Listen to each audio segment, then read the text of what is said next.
अस्सलाम वालेकुम स्टूडेंट्स, कैसे हैं आप सब। आज की इस वीडियो में हम प्रोग्राम नंबर 10.25 करेंगे, जिसमें हम यूज़ करेंगे गेट एस पुट एस के फंक्शन का।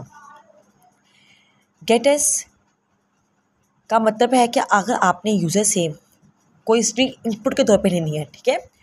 अगर आपने यूज़र से कोई स्ट्रिंग इनपुट के तौर पे लेनी है तो हम गेट एस फंक्शन का यूज़ करते हैं।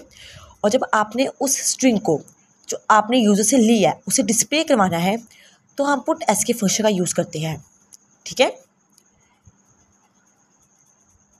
इस वीडियो के एंड पे मैं आपको बताऊंगी कि हमने गेट एस की जगह स्कैनएफ का यूज़ क्यों नहीं किया, ठीक है। गेट एस में और स्कैनएफ में क्या डिफरेंस है, तो आपने वीडियो पूरी देखनी है ताकि आपको एंड पे गेट एस में और स्कैनएफ फंक्शन में डिफरेंस मालूम हो सके। सबसे पहले हमने अपनी प्रोग्राम है हमारा, आपने एक प्रोग्राम लिखना है जिसमें आपने इनपुट लेनी स्ट्रिंग यूज़र से और आपने बाद में उसको डिस्प्ले करवाना है, ठीक है।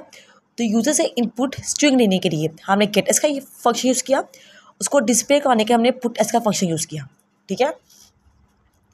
ये हमारी हेडर फाइल्स है #stdio.h #con.io.h #stdio.h header file हम यूज़ करते हैं अपने इनपुट आउटपुट के फंक्शंस के लिए। प्रिंटफ के लिए, गेट एस के लिए, पुट एस के लिए हमने standard input output header file का यूज़ किया है। और कंसोल इनपुट आउटपुट के लिए हमने क्रिएट सी का फंक्शन और गेट सेट का फंक्शन जो हमने बॉडी में यूज़ किया है, इसकी जो डेफिनेशन है वो इस फंक्शन में पड़ी हुई है, ठीक है। ये हमारा मेन फंक्शन है। जैसा कि आपको पता है कि हमारे प्रोग्राम में एक मेन फंक्शन लाजमी होता है। अब जब भी हमने यूज़र से स्ट्रिंग लेनी होती है तो स्ट्रिंग के लिए हम वेरिएबल यूज़ करते हैं डेटा टाइप हमने यूज़ किया हुआ कैरेक्टर। जब हम डेटा टाइप कैरेक्टर यूज़ करते हैं तो हम अपने वेरिएबल के साथ लेंथ बताते हैं उसकी, ठीक है। तो ये देखिए बुक हमारे वेरिएबल का नेम है, साथ हमने उसकी लेंथ बताती 50 उसकी लेंथ है, ठीक है। नीचे क्रिएट सी का फंक्शन यूज़ किया हुआ हमने, उसके नीचे प्रिंट एफ में कह रहा है एंटर करें name of your favourite book, अपनी फेवरेट बुक का नेम एंटर करें। ये प्रिंट एफ के थ्रू यहाँ पे आपके पास शो हो गई statement enter name of your favourite book, ठीक है। ये साथ कॉलन था तो ये कॉलन भी साथ आ गया। अब गेट एस से क्या हुआ है, यूज़र ने इनपुट दी, ठीक है। यूज़र ने इनपुट क्या दी, होली कुरान दी। अब जब यूज़र ने होली कुरान इनपुट दी, ठीक है, उसके बाद प्रिंट एफ ने क्या किया, योर फेवरेट बुक किस कॉलन का साइन और उस बुक को जो यूज़र ने दी थी उसको डिस्प्ले करवा दिया होली कुरान, ठीक है।